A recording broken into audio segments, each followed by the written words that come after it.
Ora, boas, malta. Bem-vindos aqui a mais um episódio aqui do podcast Vamos Falar da NBA, um podcast projeto Vamos Falar de FUM, com a colaboração e transmissão da Bola TV. E para hoje, tenho que dar sempre esta atenção, e vai ser sempre até o resto dos playoffs. Por motivos de agenda, estamos a gravar só no domingo, à noite, a meio dos jogos 7, por isso não vamos comentar nada, lá está, entre as primeiras rondas e futura segunda ronda, com o futuro confronto de segunda ronda, que envolve Detroit Pistons, Orlando Magic e Raptors e Cavs. Por isso, vamos avançar para rondas que já estão definidas, digamos assim. Rondas não, séries da segunda ronda já estão definidas, e também falar destes últimos jogos que foram quentinhos, estes últimos jogos aqui da primeira ronda. Primeiro, apresentando aqui o painel aqui para este episódio. Em primeiro lugar, o regresso do nosso adorado Bruno Tomás. Ele deve ter ido a Cancún ver a equipa dos Warriors e voltou cá, não é, Bruno? Tudo bem contigo? Obrigado. Curiosamente, parece-me que deste painel até parece que tenho melhor cor. Normalmente eu sou a pessoa mais branca dos painéis onde estou. Honestamente, há muito tempo que não vi um jogo em direto. Tive a oportunidade de ver, para mim, um grande jogo de basquetebol. Não propriamente que seja, como é que eu vou explicar? Um jogo bem jogado, se estão a subentender, mas um jogo emocional. E às vezes um jogo emocional é um jogo bonito de ver, porque traz-nos ali uma emoção, traz-nos ali uma narrativa, traz-nos ali uma história. E às vezes o desporto também é uma história. E tive essa oportunidade na passada madrugada. Ainda estou aqui a recuperar mentalmente dessa montanha russa. Também foi uma montanha russa que tive. Mesmo não sendo apoiante nenhuma da equipa, estava acho que mais a apoiar ali um jogador em particular. Mas sim, estou aqui preparado, ainda aqui a recuperar dos cocktails que passei ao pé do Steph Curry. Exato. Falando em Cancún, temos aqui o Gonçalo, que ele, para quem não se recorda, ele estava à espera de estar em Cancún agora, mas não, ele ainda quis adiar essa viagem para uma semana, não é, Gonçalo? Quer dizer, uma semana? Não sei, uma semana e meia, não sei, mas já a partir de uma semana, não é, Gonçalo? É verdade, quando temos uma pessoa, um jovem de 41 anos, que no final do jogo diz: eu estou a dar um enxerto de porrada, perdoe-me a expressão, ao Father Time, está tudo dito. Isto é quem dera ao KD ser tão jovem e ter esta qualidade de jogo e estar aqui numa segunda ronda. Mas estou eu, que é o LeBron e amigos, que é o LeBron juntamente com uma série de carpinteiros e pedreiros que estão ali a jogar com ele. Tenho o privilégio de jogar com o LeBron. O Austin Reeves agora voltou, mas pronto, ainda está a recuperar. Mas estou contente, pelo menos. Imagina, eu posso pelo menos ver a minha equipa em playoffs pelo menos mais 4 jogos. Por ser perfeitamente que vou levar uma tarefa de todo tamanho contra o Standard, porque, pronto, enfim, são os Standard. E o Shea vai ter 20 lances livres por jogo, porque a terceira equipa assim o obriga. Mas pronto, mas estamos bem. Como o Bruno disse, também a recuperar aqui de um jogo 7 também bastante emocionante. E como tu mencionaste também aqui dos jogos 7 também vamos ter, mas já a olhar mais para a ronda seguinte, digamos assim. Exato. E até podemos, já que demos aí um toque. Só para aqui rematar, e não querendo revelar muito aos nossos telespectadores, aos nossos ouvintes, nas plataformas de áudio, mas nós estamos todos na faixa dos 25 para cima, 35 para baixo.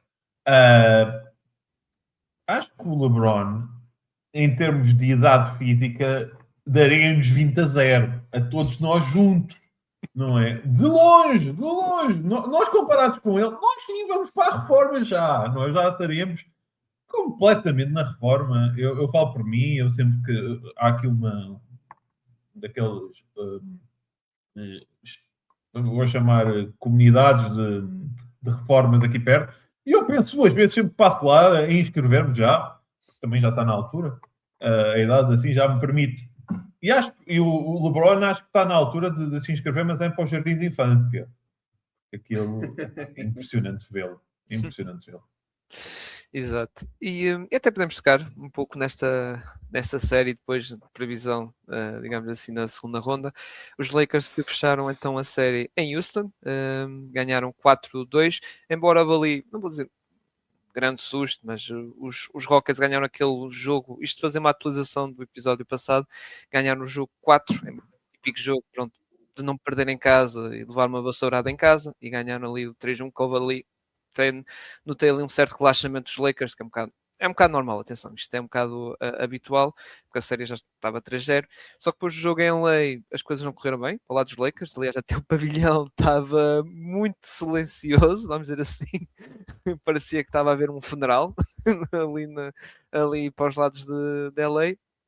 E até o Gonçalo sabe que tivemos até a trocar mensagens e a pensar: bem, isto não sei, não é? Se os Lakers não ganham o próximo jogo, vamos ter jogo 7 e acho que o LeBron não queria acabar a sua carreira ou estar, digamos assim, perto de acabar a sua carreira, está no registro histórico negativo, que é fazer parte da equipa que lá está, levou uma remontada, no sentido ao contrário, estar a ganhar 3-0 e perder 4-3. Mas no final, os Lakers não deram hipótese em Houston.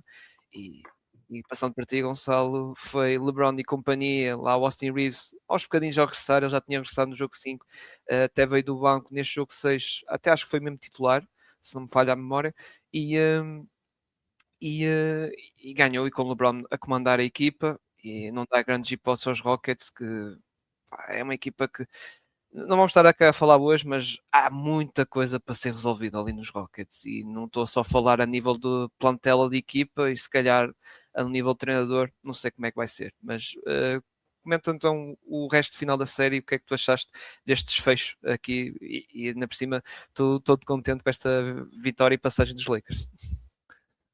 Sim, eu gostei, fiquei um bocadinho surpreendido quando inicialmente vi aquele 3-0, porque não estava nada à espera de ver uma equipa tão desfalcada como é a equipa dos Lakers, não ter o Luka, não ter o Austin Reeves. O Riyad Shimur também teve ali alguns problemas físicos nos primeiros jogos, ele também não teve tantos minutos.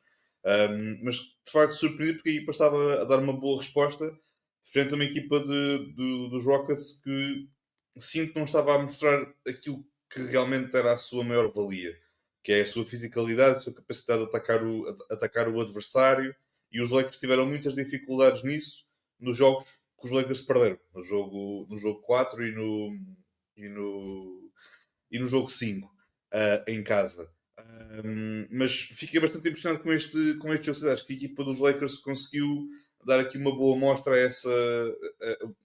essa forma de atacar dos Rockets, então ser a mais perfeita, mas é claramente uma forma de atacar. Não havia KD novamente, parece-me que aquela lesão do Kevin Durant parece mesmo que é mesmo daquelas lesões que se calhar só com uma pequena cirurgia ou algum tipo de operação é que ele depois pode regressar a 100% para o próximo ano, porque eu não me parece que os Rockets pensem sequer em trocar ou fazer assim grandes mudanças drásticas na equipa, até mesmo na questão de treinador.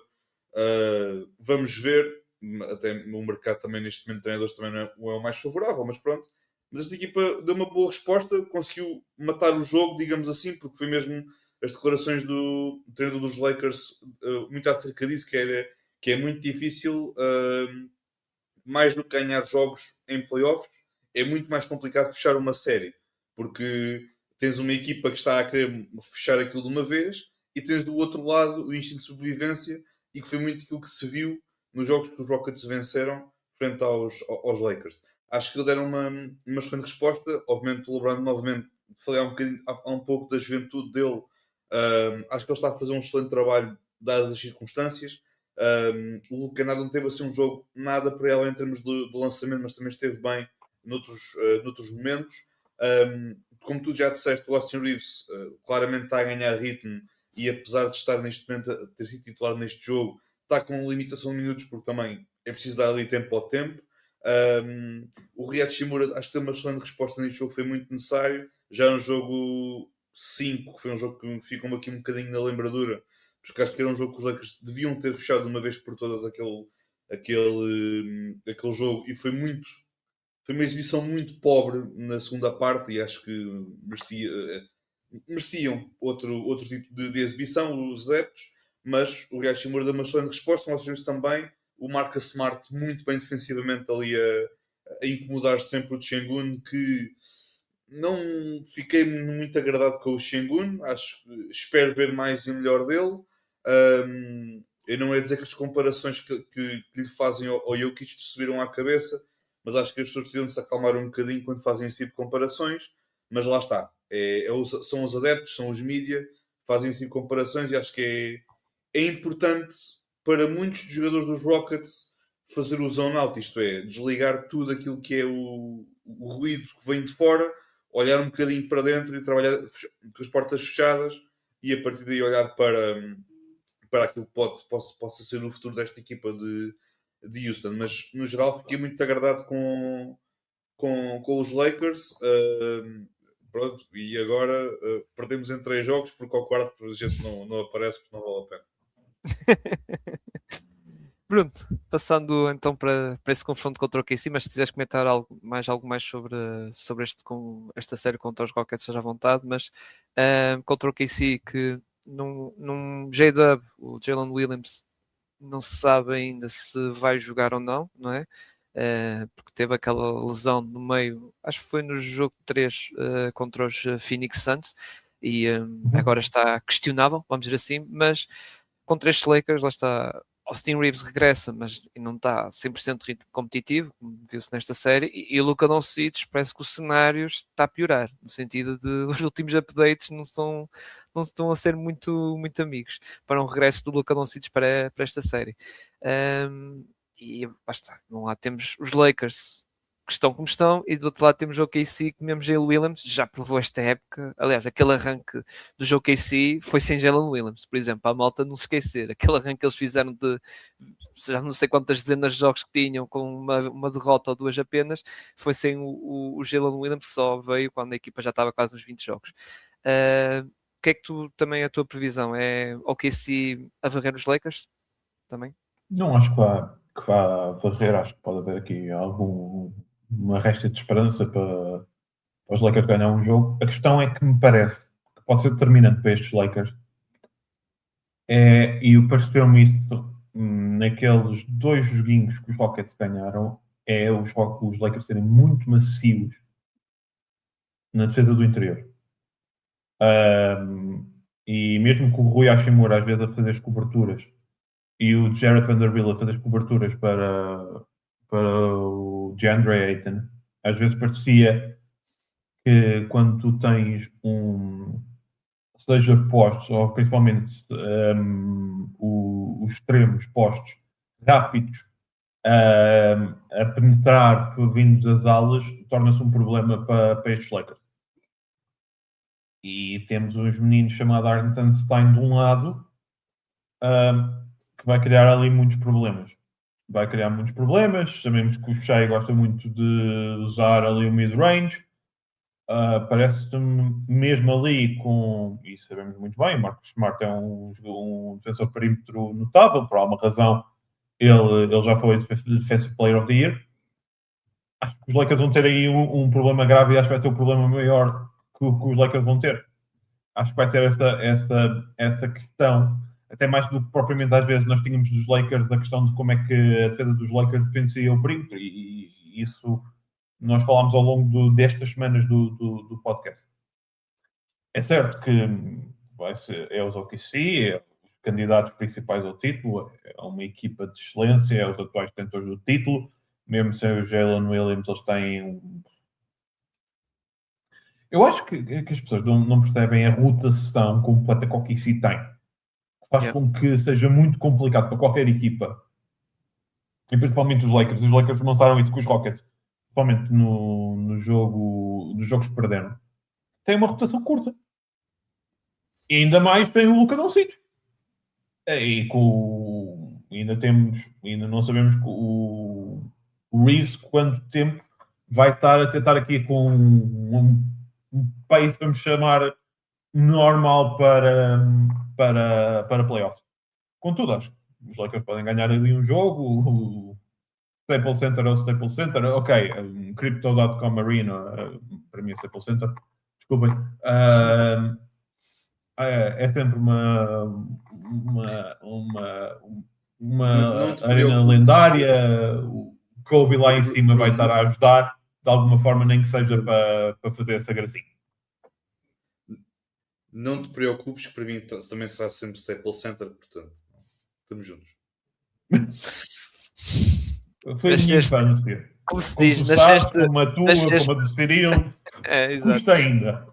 Nasceste com esse nome do pavilhão, agora vai ficar. É difícil, é difícil. Exato. E Gonçalo, aos nada. nossos desculpem ser velho no festelo. Sinto-me um bocado, mas Gonçalo, tens mais alguma coisa a acrescentar sem ser. Pronto, não é? Isto tem 4 ou 5, não é? Isto é em 4. Não, Ok. ponto. Ok. É assim, atenção. É assim, se por acaso os Lakers vencerem um jogo, eu vou ao Marquês. Está aqui já, eu vou ao Marquês. Mesmo que a seguir a gente perca 4, mas eu vou ao Marquês. reparem que a pessoa. É certo que eu tenho um carinho especial pelos Lakers. O Kobe Bryant fez-me gostar de basquetebol. Portanto, a equipa que me fez introduzir ao basquetebol foi os Lakers. Mas eu estou a ser mais adepto dos Lakers que o Gonçalo, que tem a sua graça. Muito bem. Passando para o outro confronto já confirmado da segunda ronda, temos Spurs e Timberwolves, mas começando pelos Timberwolves, desculpem, pelos Spurs. Spurs acabaram, apesar de aquela questão toda do Wembanyama, tal pancada na cabeça, conclusão, falhou o jogo 3, jogou o jogo 4, como já falámos, fechou esta série em 5 jogos. E passando para ti, Bruno, primeiro, o resto da série, vamos dizer assim, depois daquela questão toda do Wembanyama, foi Spurs, especialmente as segundas metades de jogos, a não dar hipótese aos Blazers e a mostrar o desnível que existe entre as duas equipas, não é? Mesmo o jogo, se eu não me engano, foi o jogo 3, corrija-me se não engano, o jogo 2, onde houve a lesão do Embiid logo no início do. A lesão do Wembanyama foi no jogo 2 que os Blazers ganharam e depois foi no jogo 3 por causa daquele protocolo. Okay. Então, o jogo 2, peço desculpa. Eu sabia que era entre o jogo 2 e o jogo 3, e eu já não me lembrava se era o jogo 3 que falhou ou se era o jogo 2 que. Ou o jogo 3. Mas o jogo 2, onde há logo no. Se não me engano, no primeiro ou no segundo período. Já nós vemos o quarto período, os Spurs são por cima.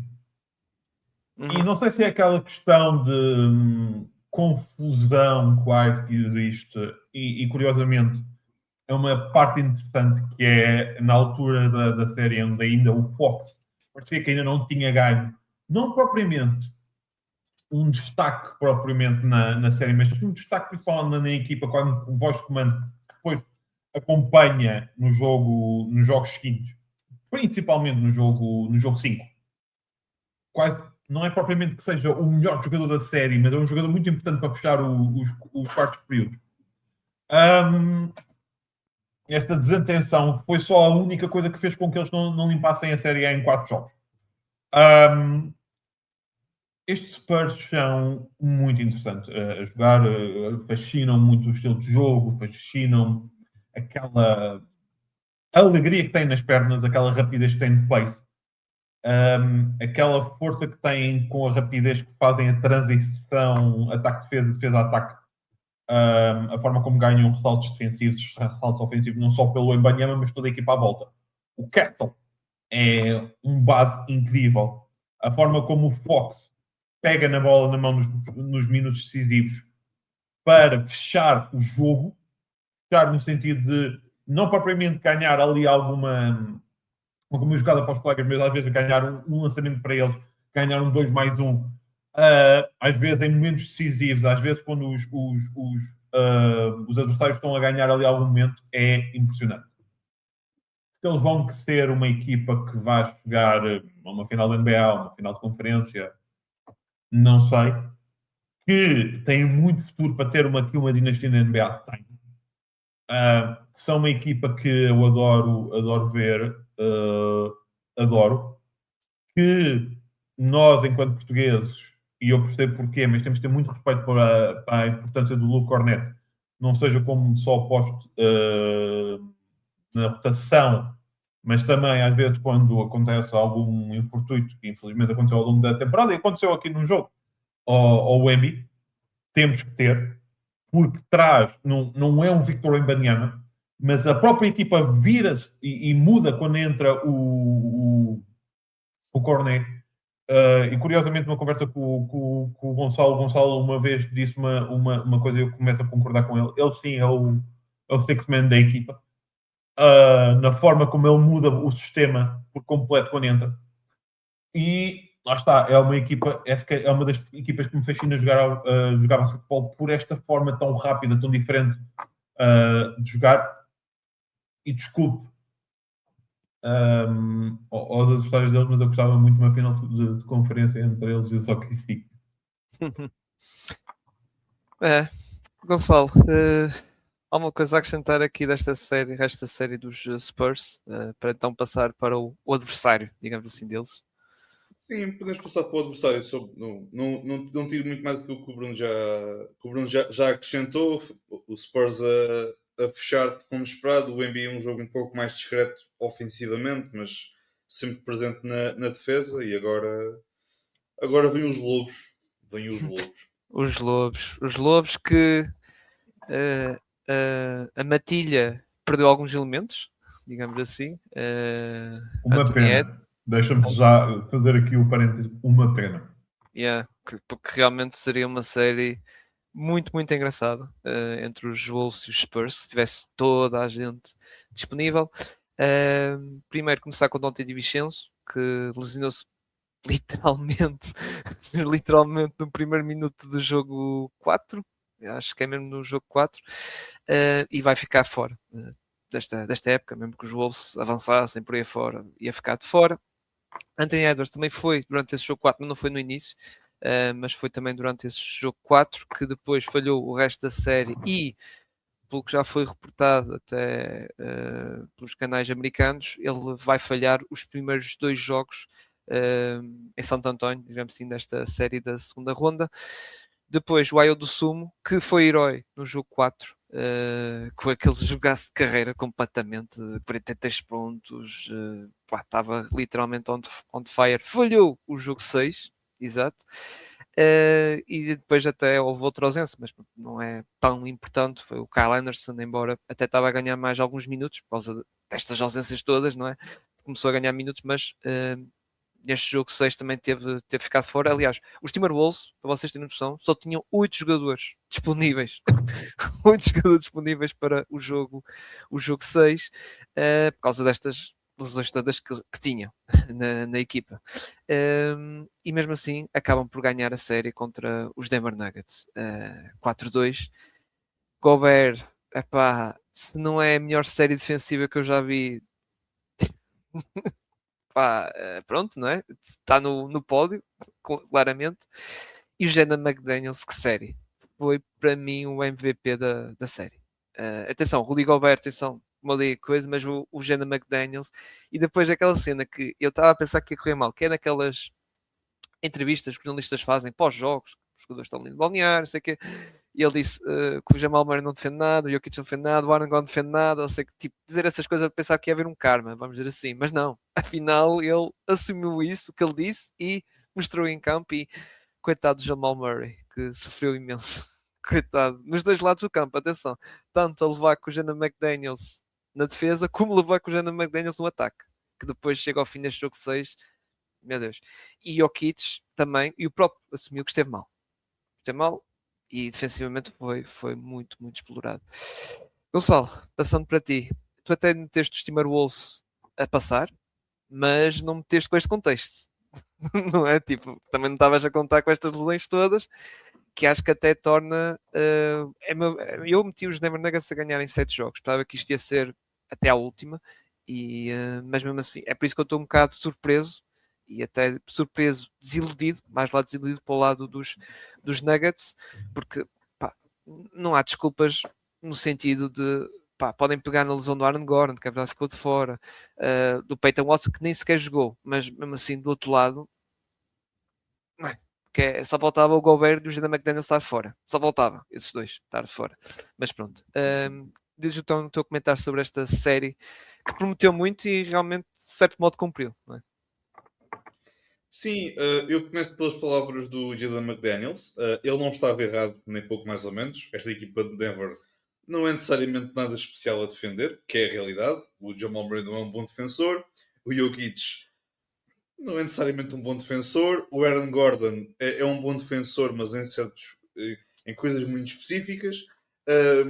Pronto, ele não disse mentira nenhuma. E o facto de ele ter dado suporte a isso com excelentes exibições ao longo da série é, é, é, é, como é que agora a malta fala muito na questão da aura, não é? Isto é que foi um momento de aura que o homem provou depois daquelas declarações, jogo após jogo, excelentes exibições, defensivamente também muito bem, incrível. Um, sobre esta série, pouco mais a acrescentar aquilo que tu já tinhas dito, a equipa de Denver é uma equipa fisicamente está completamente esgotada e fisicamente não tinha resposta para a equipa dos Wolves. Já foi assim ao longo da época toda, e não estou a falar dos altos e baixos da temporada regular, falo mesmo no plantel em si. Nós tirando o Peyton Watson e o Aaron Gordon, fisicamente não temos aqui ninguém que se consiga aguentar muito tempo nas pernas, porque precisamos descansar e é muito giro ver o Jokic a fazer aqueles números maravilhosos e muito giros, mas chega a um ponto em que esses números acabam por não valer de muito se a equipa não consegue ter sucesso a longo prazo. E acho que o Jokic consegue dar o máximo até um certo ponto, porque depois obviamente o rapaz coitado, em que eu saiba não dá para jogar sozinho um contra 5, pelo menos acho eu que ainda não é possível. Um, Como tu já falaste, o Rudy Gobert, eu acho que há muita gente que precisa de engolir muito as palavras que têm vindo a dizer sobre o Rudy Gobert e sobre que ele não é um bom defensor e que ele não é isto e que ele é aquilo. Eu acho que ele demonstrou que é o defesa com maior impacto na NBA dos últimos 15, 20 anos, à vontade. Porque vemos estes Wolves sem o Rudy Gobert, uma equipa defensivamente muito má, e só ter o Rudy Gobert lá dentro é uma coisa absurda. Eu acho que isto só próximo é daqui por uns anos o Wemby quando estiver nos Spurs e a equipa dos Spurs sem ele a ser uma equipa um bocadinho má, digamos assim, e com ele ser uma equipa de elite na defesa. É mesmo tipo de comparação, mas do Rudy Gobert a proteção que ele dá no interior é absurda. Um, Sobre esta série, já agora só pronto, não dizendo muito mais sobre esta série em si dos Devers com os Wolves, mas sobre Spurs Wolves. Se os Wolves ganharem um jogo em San António, eu acho que isto vai a 7. E sim, eu sei que não há Anthony Edwards, mas eu acho que isto é uma equipa que, mesmo não tendo o Anthony Edwards e não tendo o Dante DiVincenzo, tem o Ayodo Sumo, tem aqui o Terence Shannon, que é um jogador vindo do banco, teve um excelente jogo 6. Aqui malta que consegue colocar esta equipa dos Spurs em dificuldades. E eu acho que vai haver aqui muita demonstração disso nesta série. É verdade que não vai ser aqui muito fácil para os Wolves encontrarem formas de defender aquele trio de bases do Vassell, do Castle e do Fox.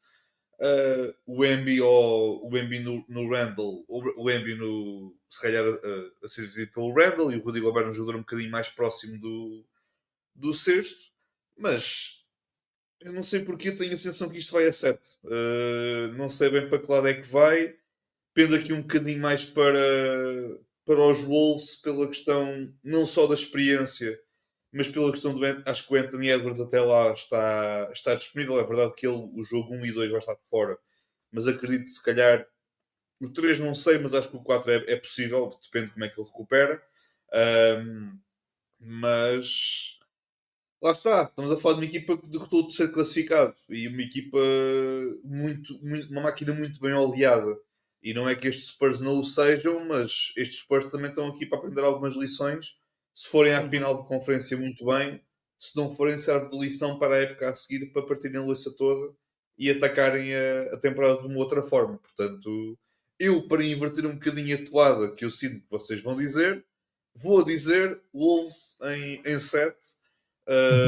Porque epá, eu adoro os Wolves e eu acho que estes Wolves são literalmente a única equipa que consegue derrotar os OKC Thunder em contexto de playoff. Ou seja, queres uma terceira final de conferência seguida de Boston Barbosa? Não há duas sem três. Não há duas sem três. Mas depois com os Bulls a ganhar, que já estou farto de ver o que ensino na final, isto depois já é demais. Tu queres que haja outro campeão, outro, aí 7 anos seguidos, sempre com campeões diferentes. Eu tendo a concordar contigo que é assim, os Wolves todos saudáveis, se calhar é a melhor equipa para defrontar os OKC, não haja dúvida. Exato. É a mais oleada, não haja dúvidas. Porque é uma equipa que já está calejada, vamos dizer assim. O Gobert já está mais calejado, o Anthony Edwards também já teve várias experiências de playoffs, já está aquelas 2 finais de conferência seguidas. O Jaden McDaniels, Mike Conley, então, embora Mike Conley vai jogar assim muito tempo, mas... O próprio Randall fez os primeiros jogos foram maus, mas os últimos jogos ele apareceu, ele mostrou que estava lá. Eu tenho que dizer uma coisa que não foi falado. E nós estamos a falar da questão de explorar o Jokic ao nível defensivo. Nós falámos aqui do Rudy ao nível defensivo. O Rudy também apareceu ao nível ofensivo por causa disso. Porque o Rudy literalmente fez o que quis ao nível ofensivo quando ia para baixo, quando ia para cima do Jokic. E foi bonito. É assim, eu adoro o Jokic, a gente sabe, a música do favorito, mas foi giro de se ver. Eu fiquei muito desiludido com Denver neste jogo 6 por uma razão simples. Eu acho que havia a obrigação de Denver ganhar. Sem o Anthony Edwards, sem o Donte DiVincenzo, desculpem. Não há desculpa. Não há desculpa. Os Wolves, e isso viu-se no final, estavam todos arrebentados porque literalmente não tinham rotação. Estavam completamente arrebentados. E basicamente o que é que aconteceu? Foi exatamente o contrário. Foi o quê?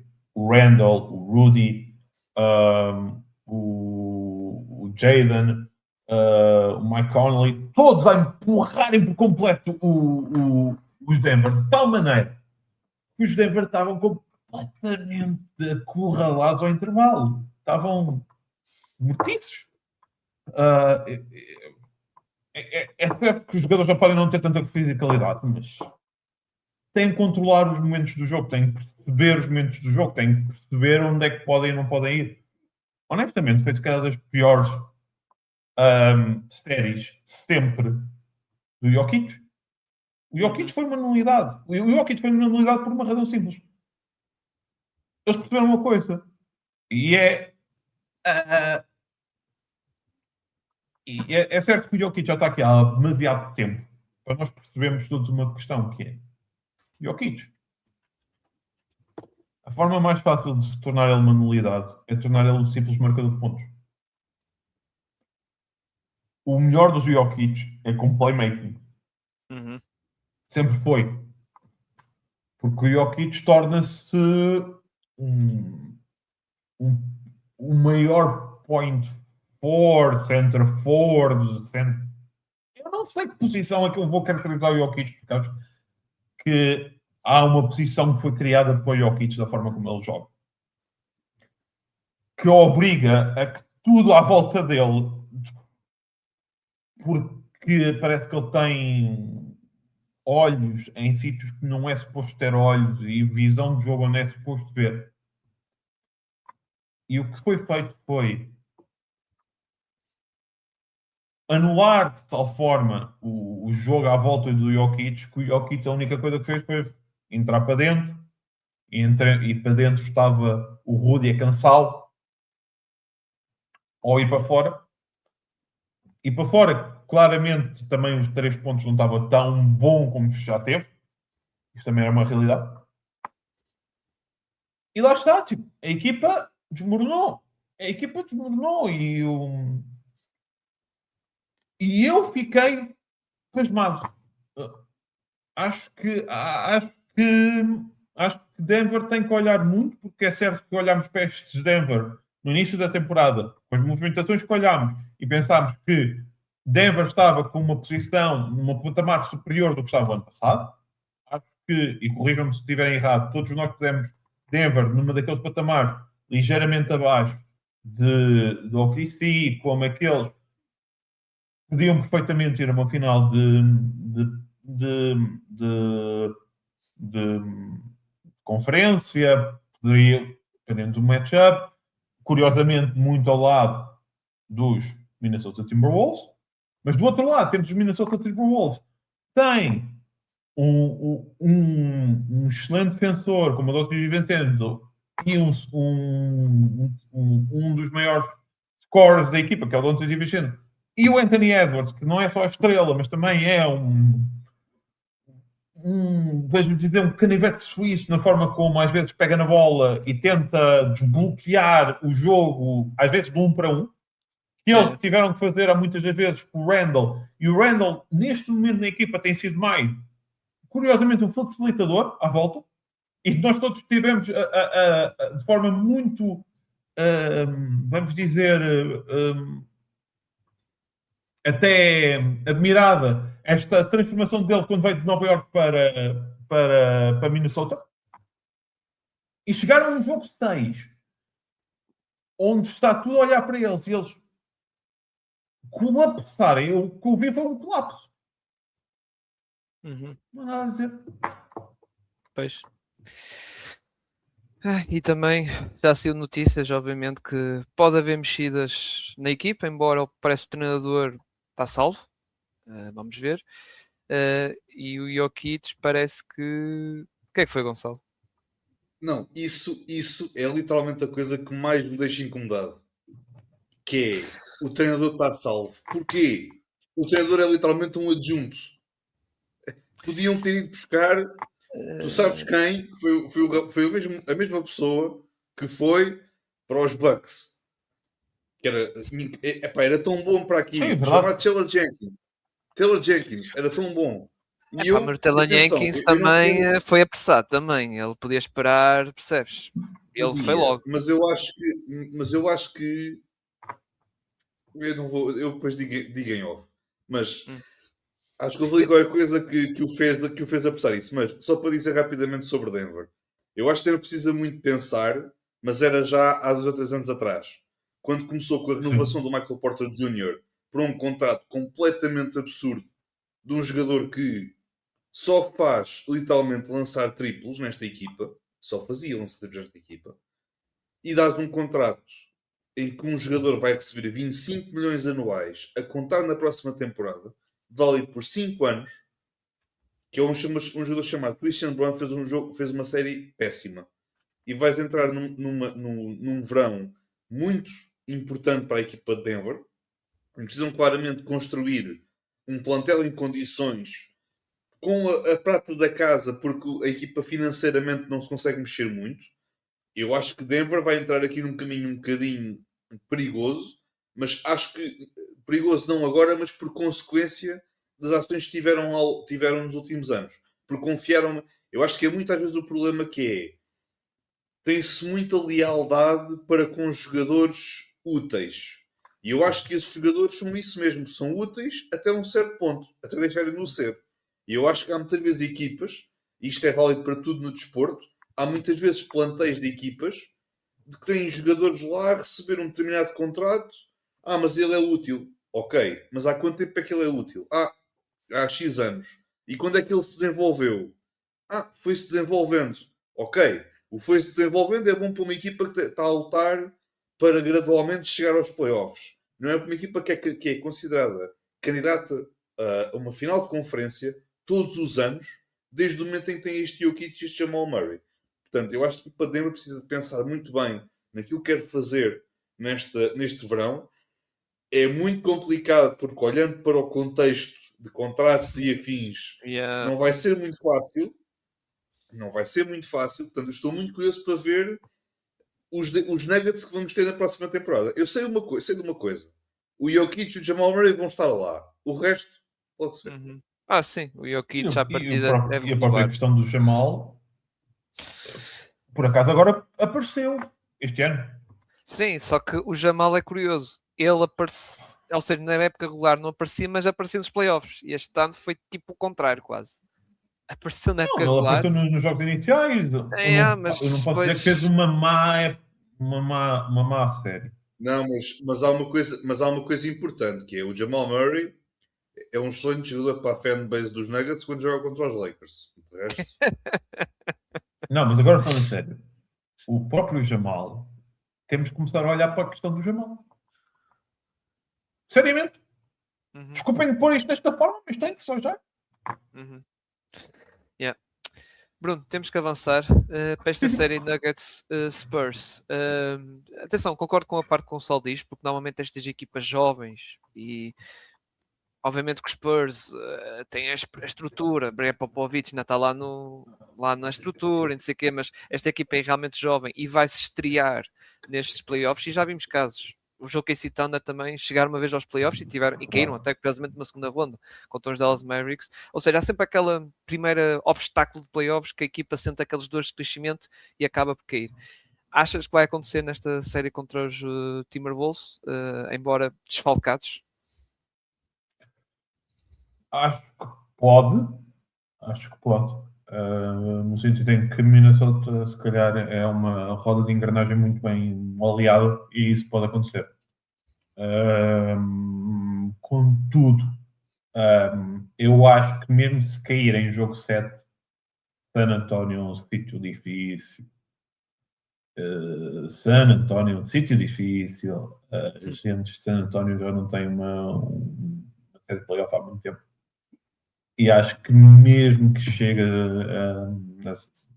a jogo 7, e acho que principalmente se chegar a jogo 7, acho que o fator público vai virar um bocadinho a sério.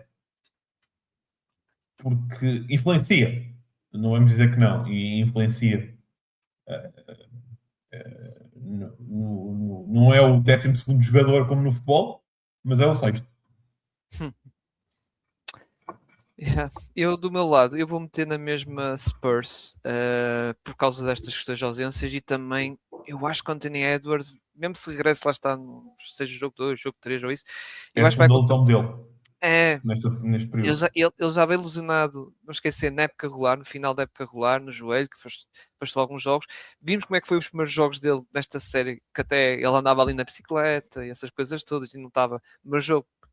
Era visível que não estava a 100%, e eu tenho medo que apanhe aqui depois contra estes Spurs que tem uma defesa muito forte e vai estar lá um Castle de certeza ali pronto a olhar para ele e acho que vai ser uma tarefa muito difícil para o Anthony Edwards, que ainda por cima... E vão obrigar, não sei se concordas comigo, vão obrigar tanto o Rudy como o Edwards a correr. E eu ia chegar a esse ponto. O Rudy Gobert que vai ter o confronto entre franceses, pós-franceses, Rudy Gobert e o Wembanyama, que vai ser engraçado. O Wembanyama não é um Jokic, já vamos começar por aí, então do lado defensivo totalmente diferente, mas também no ataque o Wembanyama também desconfio que ele não vai ter 19% de triplo Jokic, acho eu. Porque acho que tem... Sim, porque o Jokic esta série... E curiosamente, até quando ia a triplo, às vezes o Jokic nem sequer era defendido pelo Rudy, isso era o mais estranho. Mas pronto, mas isso já falámos muito, ou melhor, já malhámos muito em Denver. Exato. Os nossos amigos de Denver já devem estar muito chateados connosco. Exato. Vamos passar para o lado oeste, como eu digo, só vamos falar metade, digamos assim, do lado este. Primeiro, Nova York, os Knicks, depois daquele sustinho, vamos dizer assim, estar a perder 2-1, com aquelas duas derrotas, que a meu ver, continuo a dizer que foram do treinador, que foram um bocado oferecidas pelo treinador, mas pronto, é a minha opinião. Agora, nestes últimos jogos, ou só precisamente o último, bem, esse eu vos admitir, eu nem vi o jogo, porque pá, ao intervalo a ganhar por 40 pontos, pronto, não dá pica, não é? Não dá pica, só vi o resuminho e está feito, pronto. E pronto, foi acho que esse jogo mostrou que os Knicks realmente eram a melhor equipa, não é, Gonçalo? Que finalmente apareceu os melhores dos Knicks, não é? Sim, repara, eu vou dizer desta forma: o jogo 6 dos Hawks foi a segunda pior prestação ofensiva na história dos playoffs. A pior foi os teus Magic agora no jogo 6, mas pronto. Mas eu não falemos sobre isso, não falemos sobre os hospitais que foram construídos em Orlando, mais uns quantos. À conta disso. Mas pronto. Sobre esta série e sobre os Knicks, foi literalmente, e só falando mesmo no jogo 6, no jogo que deu a vitória aos Knicks, foi literalmente os Knicks a dizer: ok, vocês atacam muito o Jalen Brunson, está bem? Oh, McCallum, anda cá ter connosco, que é para a gente meter-te aqui a defender. Mas nós trocamos, diziam os Ox. E os Knicks dizem: ok, nós não queremos saber, nós vamos atacar na mesma. E estavam literalmente a atacar tudo e mais um par de botas. É verdade que os Knicks estavam a meter tudo o que era cestos, é verdade, mas era literalmente uma equipa que queria fechar a série frente a uma equipa dos Hawks com muitas dificuldades no ataque, não só pela defesa de Nova York, mas também a equipa dos Hawks ofensivamente, isto já sabia, a equipa dos Hawks é uma equipa que ofensivamente falta ali alguma coisa e eu acho que há algo que o Jalen Johnson precisa fazer para o ano, que é trabalhar muito o ataque para poder se tornar uma ameaça em termos de autocriação no ataque, e eu acho que isso é muito importante para a equipa. Mas o OG Anunoby estava absurdo, o Brunson também quis ir atrás, o Karl Anthony Towns, neste momento, a ser usado um papel diferente, estou a gostar, apesar de eu querer ver na mesma ser mais agressivo, mas estou a gostar. E os Hawks, quer dizer, não tinham resposta, porque os Hawks punham tudo no Cat, punham tudo no Brunson e eles todos diziam: ok, nós vamos na mesma, nós não queremos saber, vamos meter a bola no saco e vamos avançar com isto. Foi o jogo mais rápido que eu já vi na minha vida, porque eu só vi a primeira parte e chegou, porque nem me deu ao trabalho de ver a segunda parte, porque foi um atropelo. Mas Exato. pronto, sobre os Knicks é o que eu tenho a dizer. Ok. Bruno, tens alguma coisa a acrescentar? Eu acho que não tens assim muita, pois não? Tenho, porque a parte Ah. mais gira do jogo foi quando começaram todos à porrada. E eu gostei muito porque o Madison Square Garden em porrada sempre gostei. Eu gostei. O nível de porrada foi bom. Muito bem. Passando para o adversário dos Knicks nesta segunda ronda, que são os Philadelphia 76ers, que comeback. 3-1, a perder 3-1, não perderam pânico, não entraram em pânico, desculpa, estava a dizer mal, não entraram em pânico. Veio o Joel Embiid, é verdade que foi no jogo 4 que os Celtics ganharam, e é verdade que o Joel Embiid foi o jogo que regresso que realmente não estava ainda, não estava os tais 100%, digamos assim, mas o Joel Embiid foi subindo de nível e os Celtics não tinham resposta para ele, e mais focado para este jogo 7, que é o jogo que foi no TD Garden, que havia grande expectativa. Epá, eu não percebi porque é que o João Mazzulla fez aquele starting line-up. Se foi para dar o primeiro período aos Sixers, tudo muito bem. Porque ainda por cima, aqueles 5, para vocês terem noção, aquele 5 titular que ele meteu, teve 0 minutos de utilização. Sim, 0 minutos que jogaram juntos durante a época toda e playoffs, 0. Em que o nosso Nemias foi afetado, porque ele era titular e passou para o banco e veio o Luka Garza. O Tatum, é verdade que isso foi por questões físicas. Aliás, no jogo 6, o Tatum já andava na tal bicicleta, na bicicleta ali, e já se estava a saber, prontos. Talvez, e já se falava aí até os beat reporters de Boston, podia haver possibilidade do Tatum até ficar fora no jogo 7, que veio-se a confirmar, mas mesmo assim, Ron Harper Jr., Mazzulla, se fosse o Dylan Harper, o irmão dele, até compreendia a titular, mas Ron Harper, pronto, ok. Pronto. E sabem, essa experiência correu tão bem que o João Mazzulla aos 4 minutos tirou o Ron Harper e aos 6 tirou o Luka Garza. Porquê? Porque aos 6 minutos já estava a perder por 11 pontos. Como eu digo, deram completamente ali o primeiro período aos Sixers e depois os Celtics foi basicamente atrás ali da desvantagem, sempre ali a correr atrás desse prejuízo, e depois chegou à parte final até nos últimos 5 minutos só estavam a perder por 1 ponto, mas depois houve aquele lema que nós já vimos tantas vezes, que é live by the tree, die by the tree. Nos outros 43 minutos do jogo, os Celtics tinham feito 40 tentativas de lançamento triplo. Nesses últimos 5 minutos fizeram 9 e falharam todos. É o que é. Passando para ti primeiro, Bruno, eu acho que o João Mazzulla, visto este jogo 7, não aprendeu certos erros do passado. Porque quando eu vi e mesmo esta série, não estou muito, quer dizer, estou focado demasiado no jogo 7, mas também no resto da série, deu-me. Não está aqui o Rafael, porque eu até ia perguntar ele primeiro. Não te pareceu muita repetição a fotocópia de série do ano passado contra os Knicks e também nos fatores de eliminação contra os Knicks não se veio repetir nesta série?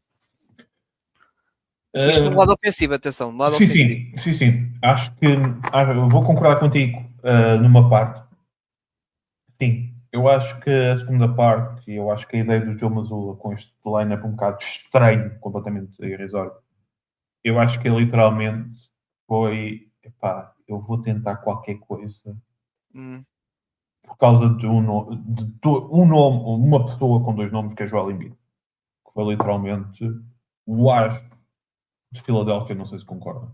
Que foi aquilo que desmontou por completo o jogo de Boston.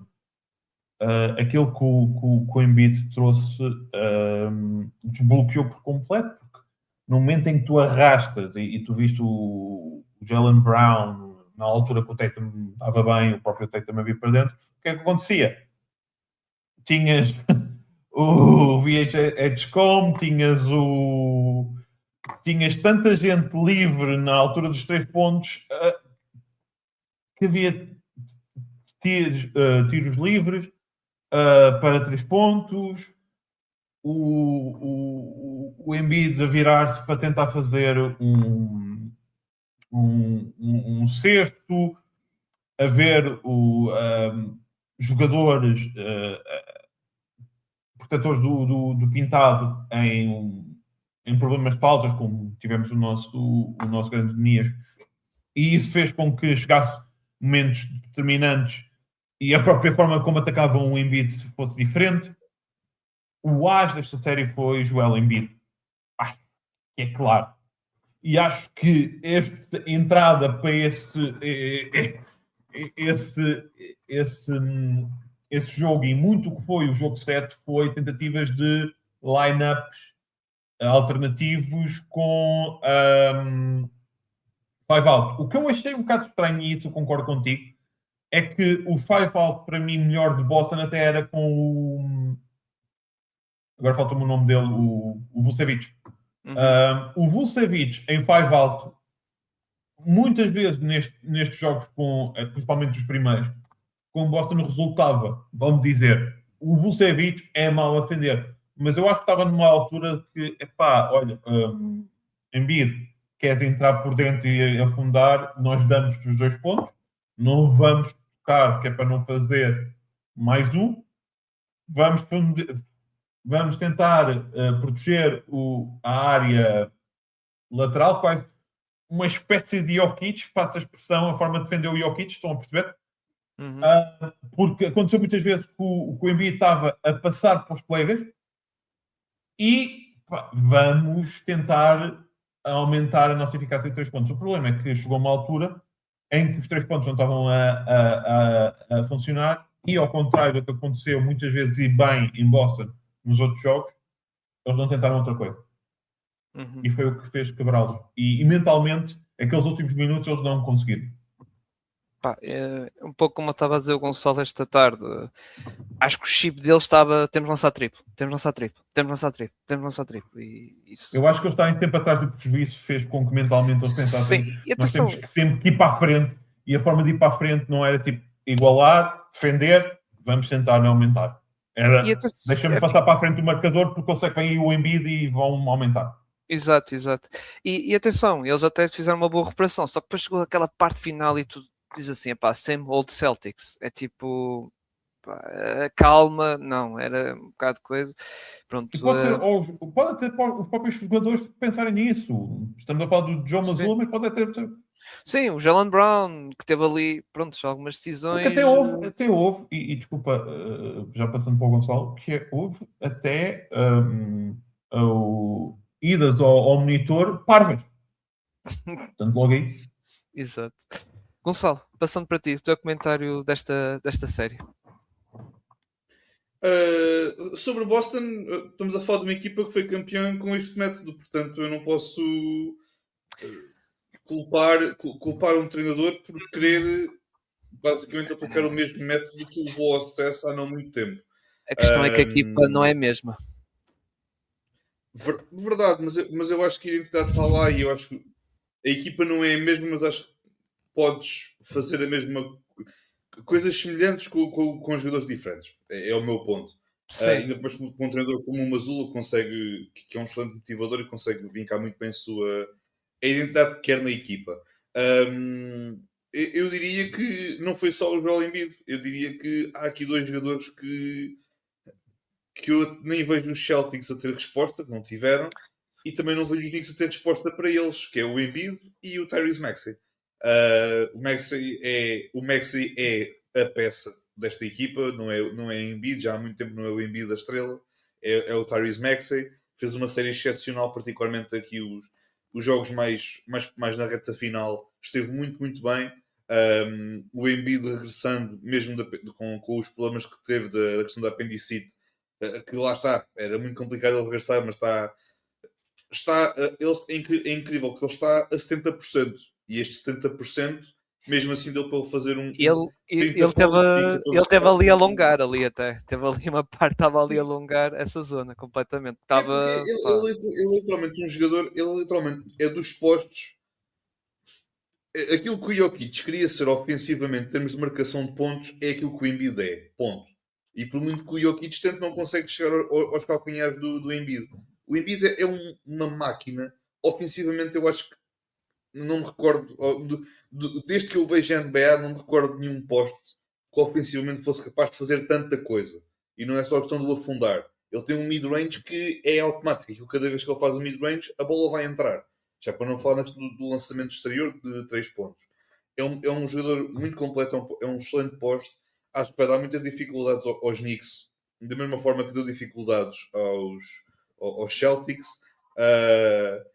Acho que vai ser uma série muito mais equilibrada do que as pessoas podem pensar. Novamente, eu vou aqui para o underdog. Philadelphia favorita para vencer. Eu acho que vencem em 7 jogos. Os Knicks, nada contra os Knicks, mas eu já expressei as minhas preocupações com eles. Eu acho que esta equipa de Filadélfia, mesmo faltando ali claramente peças que faltam, ponto. Isso é ponto certo. Mas eu acho que isto é uma equipa que a pressão que eles metem no portador da bola, no momento defensivo, é incrível como é que tens no mesmo 5 inicial, tens dois jogadores que jogam a 200 a hora e tens um Embiid que joga a 70, mas conseguem ser eficazes dessa forma, que é ridículo e é muito bom. Portanto, eu fiquei muito impressionado com este jogo. Foi um excelente jogo, como o Bruno já falou. Para o lado de Boston, novamente, não havendo Tatum, mesmo que o Nis fosse titular, acredito que o desfecho seria o mesmo, porque o Embiid ia enchê-lo de faltas. Lá está, terão um ponto aqui sempre de muitas dificuldades contra a Filadélfia. E Filadélfia, pela primeira vez em mais de 30 anos, finalmente conseguiu vencer uma série de playoffs contra os Celtics. Desde os anos 80. O que é ridículo. Exato. E eu vou também para Sixers em 7, a ganhar Madison Square Garden, a negra. O Rafa vai me bater, mas feliz. Bruno, rápida previsão. Philadelphia em 6. Oh, capa. Muito bem, depois o Rafa, se vier para a semana, vai-nos dar na cabeça, se caso os Knicks estiverem a ganhar. Bem, e com isto, vamos então fechar aqui o episódio aqui do podcast Vamos Falar da NBA. Regressamos para a semana já com alguns jogos da segunda ronda. Um grande abraço a todos, maltinha, e fiquem bem. Tchauzinho.